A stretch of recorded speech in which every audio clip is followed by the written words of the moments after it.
Much of the Christian understanding of the supernatural is based on Christian tradition rather than on the original meaning of Scripture. Many of the classic dogmas, teachings about Satan, demons and angels and so on have developed over a long period of time.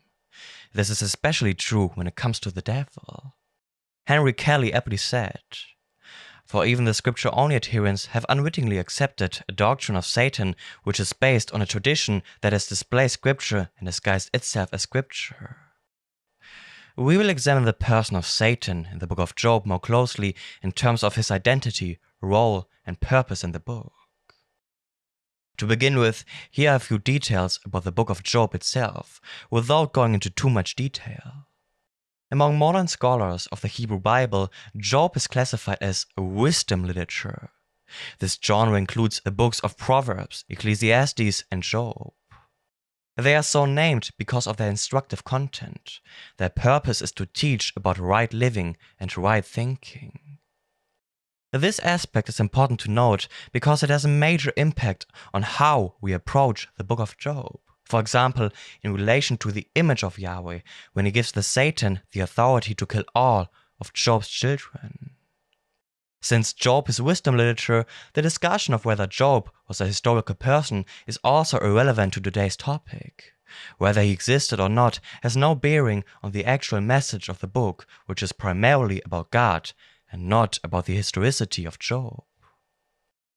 An additional point is that as wisdom literature, Job can easily be classified as a thought experiment.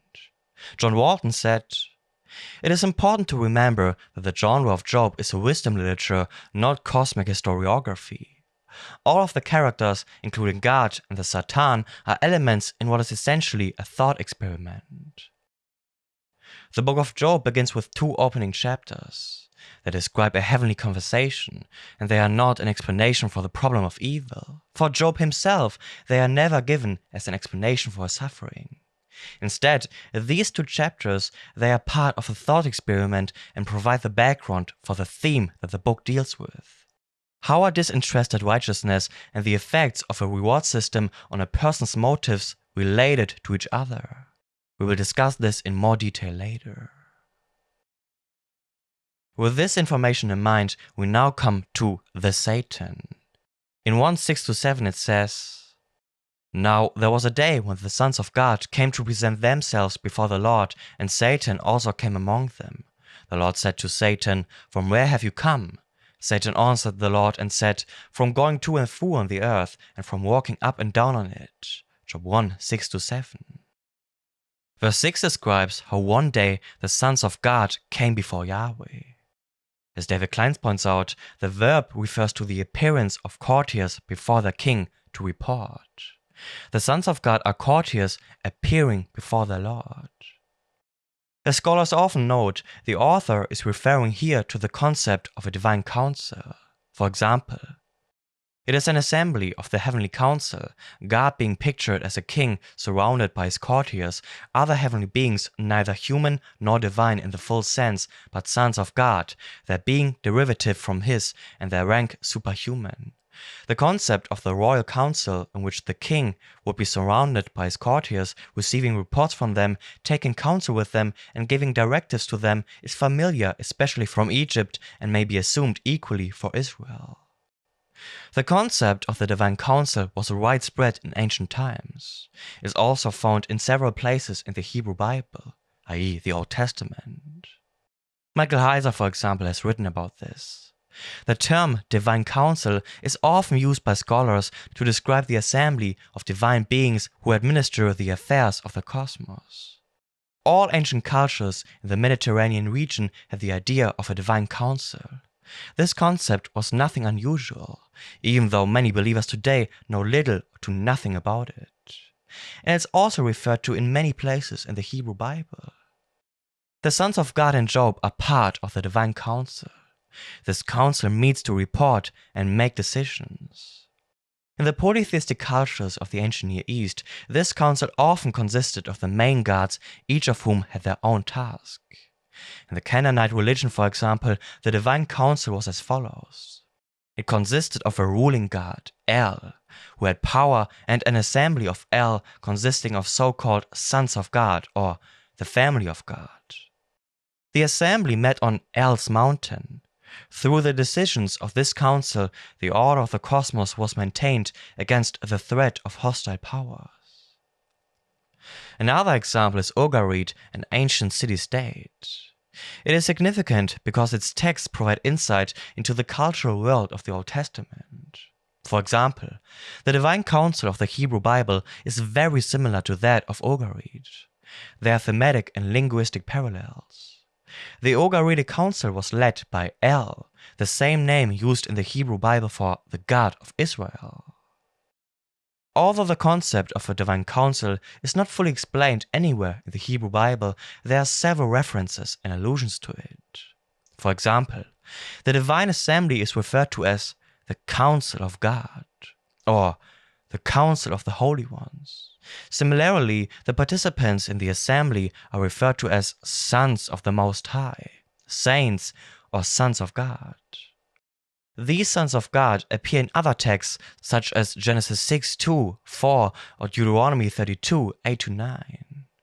Peggy Day makes it clear. She says that Job 1, 6-13 and 2, 1-7 portray meetings of the divine council surrounded by the celestial is clear. The image of Yahweh surrounded by the celestial court is the traditional setting for council scenes. In Job 2, the notion is fostered that the council has gathered with the purpose of determining human fate, specifically the lot of Job. Similar to the polytheistic cultures of the ancient Near East, in the Hebrew Bible, too, the Council of God repeatedly decides the fate of people and nations, makes decisions, and administers justice. For example, in Daniel 7, 9-10, the author describes how many thrones were set up. An Ancient of Days sat down, many thousands served him, and books were opened. Many scholars believe that the existence of a divine council in the Hebrew Bible points to the former polytheism of the Israelite religion. That means Israel began polytheistic, i.e., there are many gods, or henotheistic, many gods but one is given special worship, and later developed into monotheism. Jeffrey Burton Russell sees the sons of God of the divine council in the Hebrew Bible and the pronoun we that God sometimes applies to himself as remains of an original polytheism. Without wanting to enter into this debate, some scholars disagree with this thesis. Michael Heiser, for example, argues that the authors of the Hebrew Bible never regard Yahweh as one among equals. They increasingly make clear that Yahweh is the true God. Although there are several Elohim, the Elohim Yahweh is unique among them all. John Walton also draws attention to 1 Kings 22, a passage where the concept of a divine council is clear in the Hebrew Bible. He emphasizes that in this context, the council does not consist of other gods, but of heavenly officials of the next lower level. So they are not on the same level as Yahweh, for example. Heiser also says that Israel's divine council had a hierarchy in which Yahweh is consistently described as the supreme ruler. Arnold Fortenbaum takes a position that is held by only a few scholars today, especially in the field of Old Testament scholarship. He believes that the lying spirit from 1 Kings 22 is a demon in the New Testament sense. However, this interpretation is unconvincing, to say the least. Fortenbaum is reading a Christian concept of demons into the Old Testament that had not yet been developed at that time. We will discuss this in more detail later. And he ignores all the scholarship on the concepts of divine council in the ancient Near East, in this case a divine council in the Hebrew Bible. John Walton also points out that the sons of God should not be understood as classical angels in the Christian sense. He says, "We ought not call them angels because angels have a messenger function, not an administrative function. These administrative functionaries possess no independent divine authority, but they have delegated roles in the administration of Yahweh's authority." Furthermore, the term angel in the Old Testament is not an ontological term, i.e., a term describing their nature, but a functional term. Michael Heiser makes this clear. He says, In the Old Testament, angel is a functional, not an ontological term. It is in effect a job description. This circumstance changes in the Second Temple period in the New Testament, where angel is a term used predominantly to distinguish loyal supernatural beings from evil, rebellious ones. This knowledge of the divine counsel is important when we now come to the Satan. Once again, Job 1, 6-7. There it says, "Now there was a day when the sons of God came to present themselves before the Lord, and Satan also came among them. The Lord said to Satan, 'From where have you come?' Satan answered the Lord and said, 'From going to and fro on the earth, and from walking up and down on it.'" Job 1, 6-7. Verses like these have led some scholars to view the Satan as a member of the heavenly council. Jeffrey Russell believes that the Satan was present in the presence of God as one of God's sons in the heavenly court. This thesis is further confirmed by the fact that the Satan came to Yahweh among the sons of God. He seems to have been one of them. Of interest for our purposes is that the book of Job has Satan as a member of this divine council. He does not reside in some hell, but roams the earth and stands before God's throne as one of the celestial counselors, filling the role of the accuser, specifically impugning Job's motive for faithfulness. He does not appear to be intruding on council business, rather Satan appears to be part of the procedures. David Kleins also makes clear that the Hebrew expression for "among them" expresses belonging to the group in question. God's beginning to question the Satan serves a narrative purpose. It serves to initiate the dialogue between God and the Satan. It is part of the narrative. The Hebrew word sātān is transcribed in many translations as the proper name Satan. For example, the RSV, NIV, ESV, and so on, as seen above. This leads many readers to hastily associate the Satan here with the devil from the New Testament. But there are many indications that this conclusion may not be valid. David Kleins, for example, points out an important detail. Every occurrence of the term Sātān in Job is preceded by the definite article. He emphasizes that this fact prevents us from equating the Satan here with the devil of the New Testament. Samuel Ballantyne explains this in more detail. He says, "The majority of English translations unfortunately render this word as Satan, a designation that misleadingly associates this one with the devil or Satan of later Christian theology. The single Hebrew word comprises two elements, sātān. The word Sātān is a common noun meaning adversary, accuser. It is used to describe both human and superhuman beings who confront, contend with, or challenge someone. The second element is the definite article the, which precedes the noun here and in each of its occurrences in Job. The definite article signifies that this word should be understood not as a personal name, but rather as a title that is descriptive of one's function and responsibility. Sātān is the adversary, the accuser. Henry Kelly also makes it clear that the definite article before the Hebrew indicates that this doesn't refer to the devil of the New Testament. In the Old Testament, the Hebrew word Satan is a common noun meaning adversary, translated into Greek as diabolos, devil. However, there's a linguistic peculiarity in each language. Both Hebrew and Greek have definite articles, but they mean the opposite thing. In Hebrew, the Satan designates a common noun, the adversary, in the sense of an adversary. But Satan by itself, without the article, can either mean a Satan or stand as a proper name, Satan. In Greek, on the contrary, a proper name is signaled by the presence of the definite article. The diabolos means either the devil or devil, a proper name. It's the same with God. In Greek, theos can mean either the God or God. In modern English, we signal the difference by capitalization. The superhuman, a superhuman, superhuman. In the book of Job, Sātān is therefore not meant to be a name. The definite article prevents us from interpreting it as a name. Unfortunately, however, this is still consistently ignored by many interpreters. For example, Wayne Grudem sees the expression the Satan as a name for the leader of the demons. Arnold Rottenbaum also argues that the Satan from the Old Testament is a name. He says, in total, the Bible gives the angel of darkness 4 names. The most common name is Satan, which is sātān in Hebrew. It is used 19 times in the Old Testament. An example of this is Job 2:1, which says, "Now there was a day when the sons of God came to present themselves before the Lord, and Satan also came among them to present himself before the Lord." However, both ignore the definite article before the term sātān and the temporal development of the concept of the devil.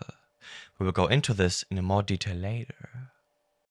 John Walton emphasizes, as other scholars have done before him, that in Hebrew there's no definite article before personal names. The Satan is not a name. Michael Heiser makes this even clearer by comparing Hebrew with English. Hebrew is also like English in that, as a rule, it does not tolerate the definite article to precede a proper personal name. For example, I'm not the Mike. We don't go around calling each other by name with the word the preceding our name. By rule of Hebrew grammar, a noun preceded with a definite article is not the proper personal name. When Sātān is mentioned with a definite article, it's therefore not a name. Heiser provides a list showing where Sātān appears with a definite article in the Hebrew Bible and where it does not. Some of these refer to human adversaries or accusers, while others refer to heavenly beings. All instances where Sātān appears in Job have the definite article. The fact that the passages with the definite article which speak in context of a supernatural being don't refer to the devil of the New Testament is also made clear by the fact that the New Testament understanding of the devil had not yet developed before the time of the Second Temple period. In the period between the writing of the last Hebrew scriptures and the time of Jesus, the personification of Satan began to develop along with a more developed demonology. This period is also referred to as the time of the Second Temple. As the originator and representative of evil, we find here a prince of evil spirits who goes around by various names: Satan, Mastema, Belial or Beliar, and in Greek Diabolos. Together with his angels and powers, he forms the kingdom of evil and tries to lead people to destruction. It was he who tempted the first humans to sin, who helped the Egyptians before and during the exodus of the Israelites, and who causes all evil and all sins. Through him, death came into the world, and he's the prince of lawlessness, the ruler of this world. This development of the personification of Satan was then taken up in the New Testament. There we see a prince who rules a kingdom of darkness, which was not yet the case in the Old Testament. Peggy Day convincingly makes clear that the earliest use of the term Satan as a name was not until 200 BC. Although some texts speak of evil demons and fallen angels, the name Satan is not used. They are called by various names, but not Satan. Day is therefore correct in saying that the earliest occurrence of the proper name Satan is in the 2nd century BC. Apart from 1 Chronicles 21, a passage that is debated among scholars, the earliest use of Sātān as a proper name is not until the 2nd century BC.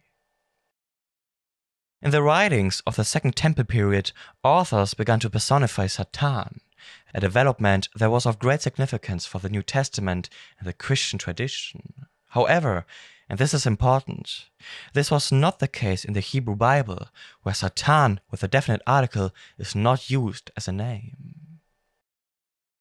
Some scholars argue that Satan developed from the dark side of Yahweh, but the development of the concept of Satan is rarely disputed among scholars. Jeffrey Russell, for example, takes up this view. Originally, Yahweh created everything in the Hebrew religion, both good and evil. The devil, he did not exist.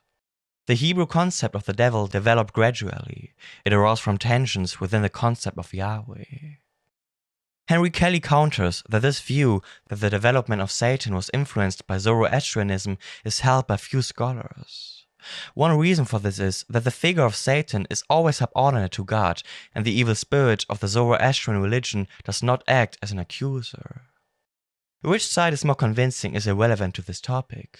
What is important is that the concept of the New Testament devil only developed during the Second Temple period.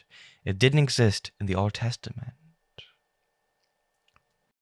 Arnold Freudenbaum argues that the Old Testament clearly teaches the existence of Satan because the term Satan appears several times. His reasoning for this is that the Hebrew term for Satan appears 7 times in the 39 books of the Old Testament. But again, this ignores the development of the concept of the devil and also the definite article before the term Satan when it's used to refer to a heavenly being. Miguel Tor and Albert Hernandez show the development of how Satan became increasingly personified in writings during the Second Temple period. He is credited with tempting Adam and Eve to flee paradise, or with writing down the sins of Israel to persuade God to destroy the people. Salvation is understood as the absence of Satan. And also, the Christian tradition of Satan's or Lucifer's fall in Isaiah 14 and Ezekiel 28 also developed after the Hebrew Bible. No Jewish writing had ever made the connection of fallen angels with this Isaiah passage. Origen was the first to do so among the early Christians. He rejected the notion that the passage could be a reference to the Babylonian king Nebuchadnezzar. Connecting the Isaiah passage with a comment made by Jesus about seeing Satan fall like lightning from heaven, the early church fathers, beginning with Origen, developed the notion that Satan, among the most beautiful of angels, once lived in heaven with God. Possessing free will, he resisted God, leading to his being cast out of God's presence prior to the creation of the earth in a pre-cosmic fall.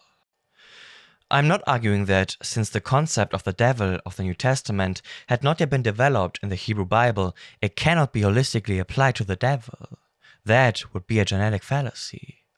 I'm sure that many who have heard all their lives that the Satan from Job is the devil will get stuck on this point.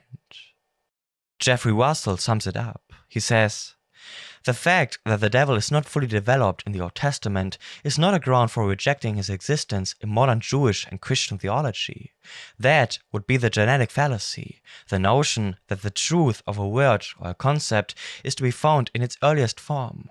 Rather, historical truth is development through time."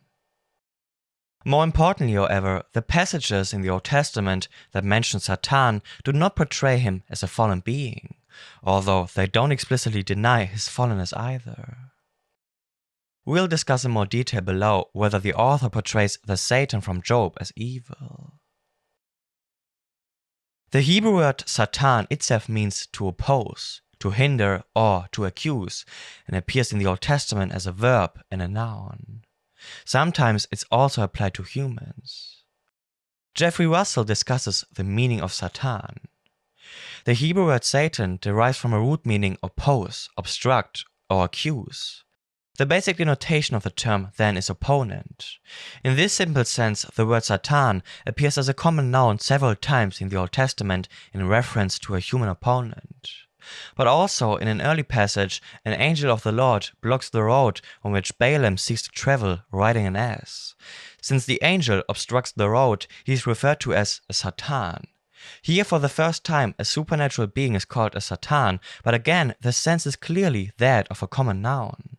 The angel is not being called a Sātān, he merely acts in this particular instance as an obstructor of the road.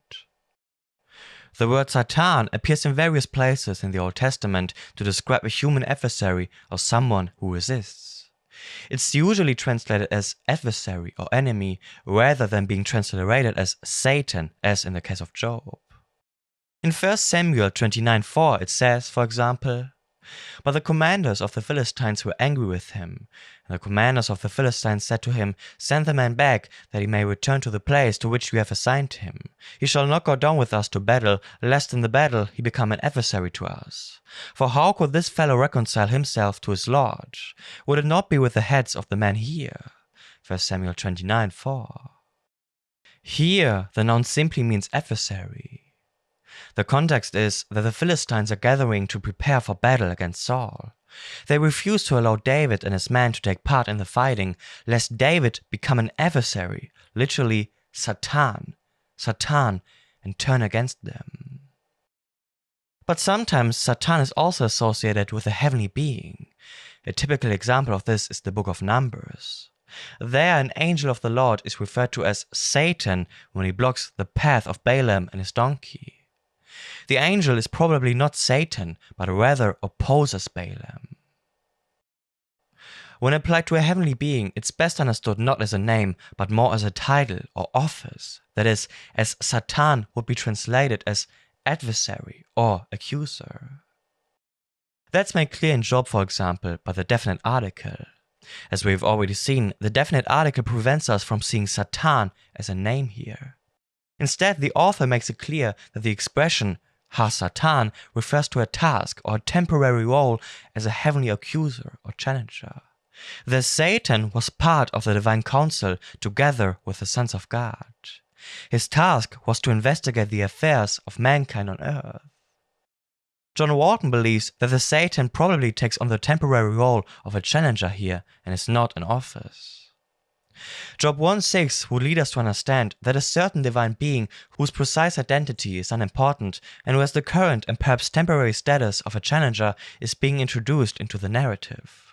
This interpretation is preferable because it is consistent with known Israelite legal practice in that challenger was a legal status that various people temporarily acquired in the appropriate circumstances as opposed to a post or office. Michael Heiser addresses God's question to the Satan.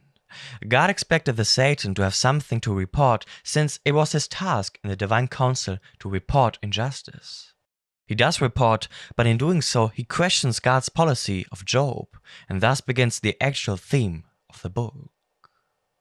According to Heiser, the Satan probably took on the role of a reporter. His task was to report on injustice on earth. That sātān in Job is a position and not a name becomes even clearer in his answer to God's question about where he comes from. The Lord said to Satan, "From where have you come?" Satan answered the Lord and said, "From going to and fro on the earth and from walking up and down on it." Job 1:7. And God asked him where he came from. This doesn't mean that God didn't know the answer, but it was a way to start the conversation. David Kleins points out that the Hebrew word for roaming refers to a specific purpose. The reason why the Satan's roaming is not mentioned is because he had nothing to report. He had found nothing worth reporting. Henry Kelly shares Heiser's view. The Satan took on the role of a reporter. To sum up, the Satan of Job 1-2, the Satan of Zechariah 3, the angelic patrollers of Zechariah 1, and the watchers of Daniel 4 all seem to function as eyes of the king. They are on the lookout for both good and bad behavior, and they report everything back to divine headquarters. The fact that the Satan in this narrative takes on the role of a reporter or accuser is further clarified in verse 8.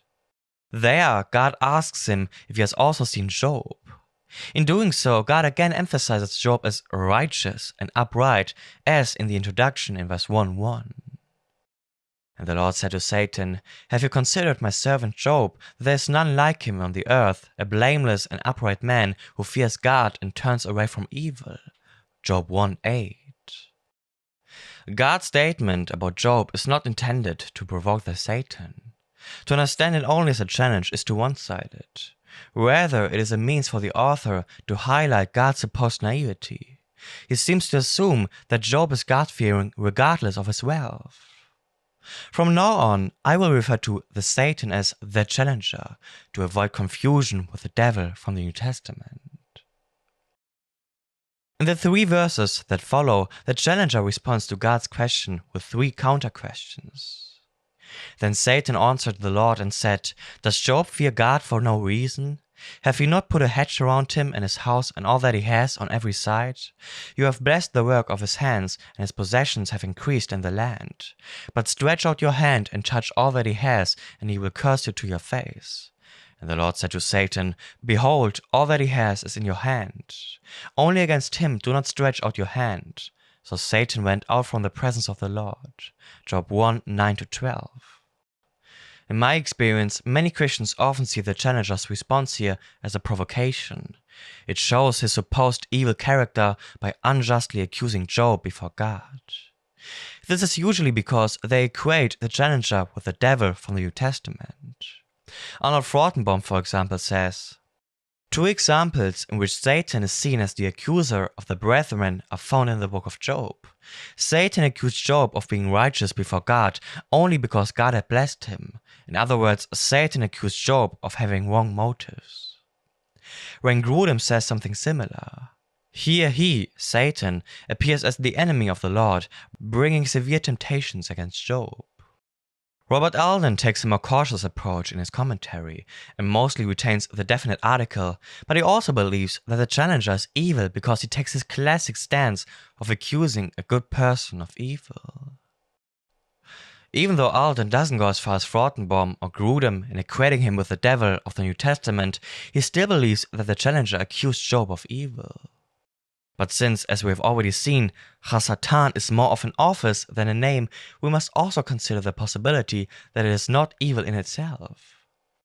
Instead of the accuser initiating the discussion about Job in order to accuse him before God, he merely offers an alternative explanation as to why Job might be so godly. According to Walton, the challenger is less concerned with Job's sins than with God's policies. Job is only a figure of the author, a so-called test case in order to address God. The challenger's task is to raise questions of accountability.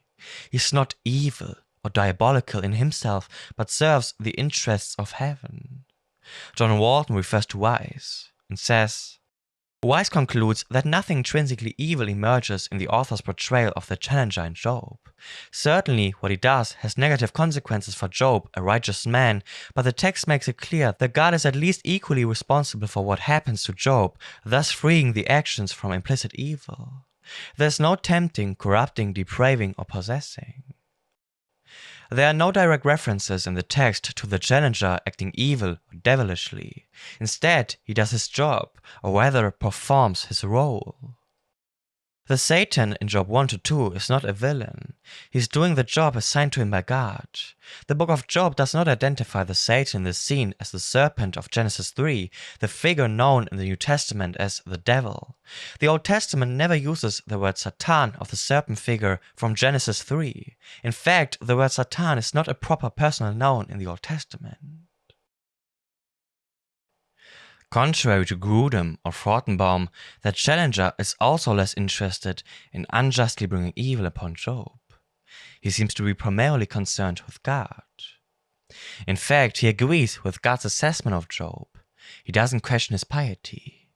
But what he must question and what must be questioned is the connection between Job's piety and his prosperity. There's nothing wrong with this question. The author thus introduces the main theme of his narrative, the retribution principle. The challenger, he takes the view that Job would turn away from God if he lost his wealth. His piety would no longer benefit him and he would stop serving God. And with that, the challenger has proven that the principle of retribution is a flawed method. David Klein says, "Is there anything at all that can be said against the exceptional piety of Job? Yes, says Satan, his piety may be conditioned by self-interest." Samuel Ballantyne says the same thing. The Satan does not challenge God's assessment of Job's incomparable piety. Instead, he raises two questions that shift the discussion to a consideration of what motivates Job's loyalty to God. The Satan's question implies that God has so defined Job's world and so protected his life that he has been assured unmitigated blessing. The challenger, he puts God's approach to the test. He claims that it's counterproductive for God to bless God-fearing people because it makes them less righteous. This accusation, it gives the book an interesting twist. While Job and his friends discuss why righteous people suffer, the challenger, he turns the question around and asks why they should prosper. In Job's case, the challenger suspects that God has made Job so wealthy that his piety and prosperity are intertwined.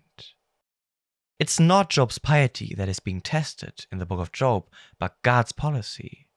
Job's piety is confirmed throughout the entire book. It's never questioned. And as Walton says, when God's policy is put to the test, it also doesn't matter whether God already knows the outcome or not. The scenario must unfold so that God is vindicated and so that everyone in the divine council knows who's right. Walton sums it up well. The challenge posed is not against Job per se, but against God's policies. In that vein, the existence of disinterested righteousness and the effect of a reward system on a person's motives are both legitimate issues. Prospering the righteous, in the challenger's view, is a questionable policy because it fosters corrupt motives. By pointing out all that Yahweh has done to bless and prosper Job, he raises the point that Job's motives are open to question. Is he truly righteous or just acting in ways that will gain him benefits? Job may be so godly because it brings him health and prosperity. But the test of true righteousness would be worship without the promise of reward. The removal of all of Job's blessings is far more than an examination of Job's godliness. It's an examination of God. And if Yahweh's policies are to be legitimately examined, he cannot simply say, "You're wrong," and it's done. Instead, he allows his policies to be tested. Sometimes it's argued that the challenger is still evil because he caused Job harm. But this objection is unconvincing. The challenger's provocation does have negative consequences for Job, but the text makes it clear that God is equally responsible for the suffering. God sends this evil through the challenger. When God places Job in the hands of the challenger, he does not absolve himself of responsibility, but transfers his authority to the challenger. God is responsible for Job's misfortune, including the loss of his possessions, his health, and all his children. The book of Job seeks to convey a deeper understanding of God and does not absolve him of his responsibility. This leads to the next question. How is God's character portrayed in the book of Job? What are we to think of a God who gives the challenger permission to simply kill Job's entire family? As mentioned at the beginning, it's important to note that Job, as wisdom literature, can be classified as a thought experiment. As a side note, we must remember that this is a thought experiment in a literary scenario.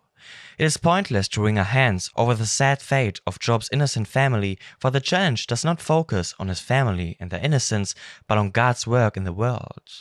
The children simply represent the blessing of God like Job's cattle.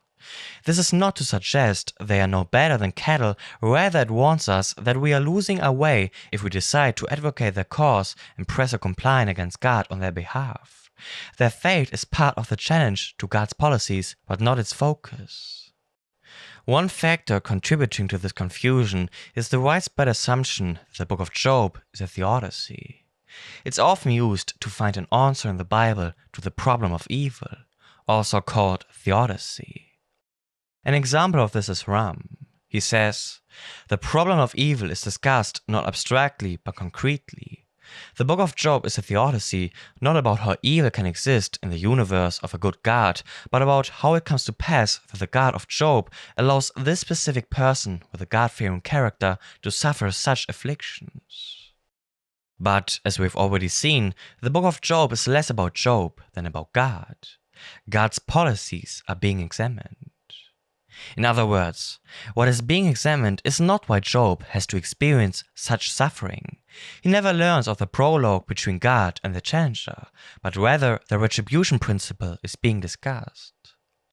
While Job and his friends discuss why righteous people suffer, the challenger turns the question around and asks why they should prosper. The challenger claims that it's bad policy if righteousness leads to prosperity.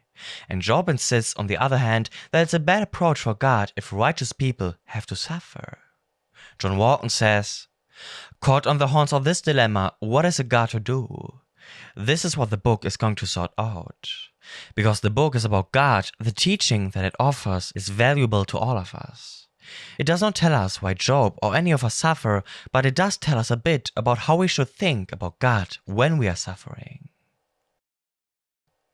Some also point to chapter 2 to prove that the challenger is evil after all.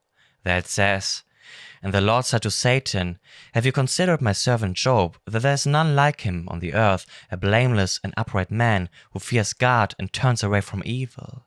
He still holds fast his integrity, although you incited me against him to destroy him without reason. And Satan answered the Lord and said, "Skin for skin, all that a man has he will give for his life. But stretch out your hand and touch his bone and his flesh, and he will curse you to your face." And the Lord said to Satan, "Behold, he is in your hand, only spare his life." Job 2, 3-6. In the third verse, God says, "You incited me against him to destroy him without reason." This expression has a negative connotation, as it means to incite someone to an action that would not have taken place without provocation. The challenger, he provoked God against Job without cause. According to Ballantyne, God meant by the expression, "You incited me against him to destroy him without reason," that it had been proven that Job had completely passed the first test. His piety was not intertwined with his prosperity. But the challenger, he disagreed. He believed that Job's trial had not gone far enough for God to claim to have been right. He challenged God to raise Job's suffering to a new level of intensity.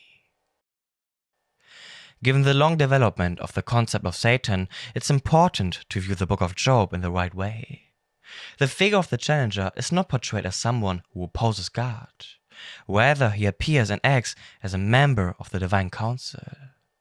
In his role as a heavenly challenger, accuser, or reporter, he questions God's policy in dealing with Job. Has his prosperity become intertwined with his piety? Why should righteous people have success and prosperity? Job is not concerned with the question of why people experience unjust suffering.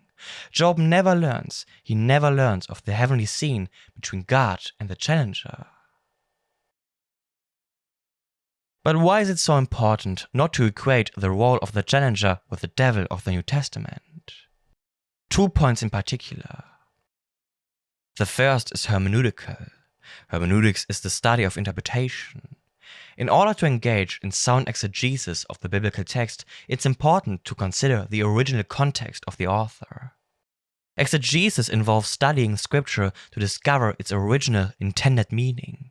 It's the task of interpreting the text as the original audience would have understood it. Trying to discover the original meaning of the text is one of the first steps one should take when interpreting some text. Instead of reading it through our current worldview and culture, we should study the author's original intended meaning. And as we saw earlier, there's no evidence in the book of Job that the Satan is the devil of the New Testament. That's mainly due to the definite article, but even more so to the fact that the concept of the devil only began to develop during the Second Temple period. It would be wrong to read the New Testament concept of the devil back into Job. However, this is no reason to reject his existence in modern Christian theology. John Walton makes it clear that just because the challenger in Job is not the devil, they do not necessarily contradict each other.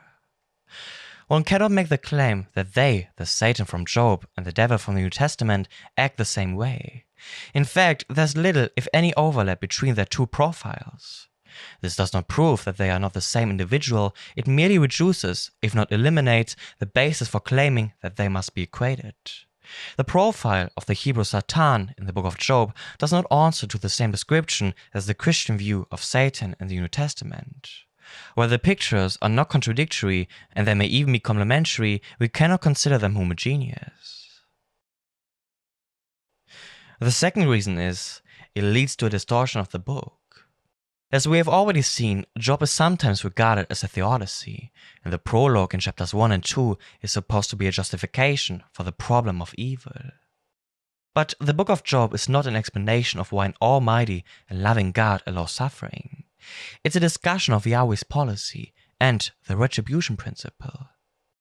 The author doesn't give his readers an answer for evil and suffering. Instead, it's an intelligent treatise on God.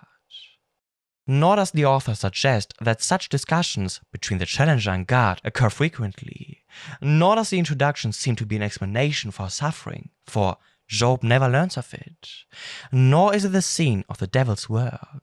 Rather, it introduces the actual theme of the book, a critical discussion of the retribution principle. How are disinterested righteousness and the effects of a reward system on a person's motives related?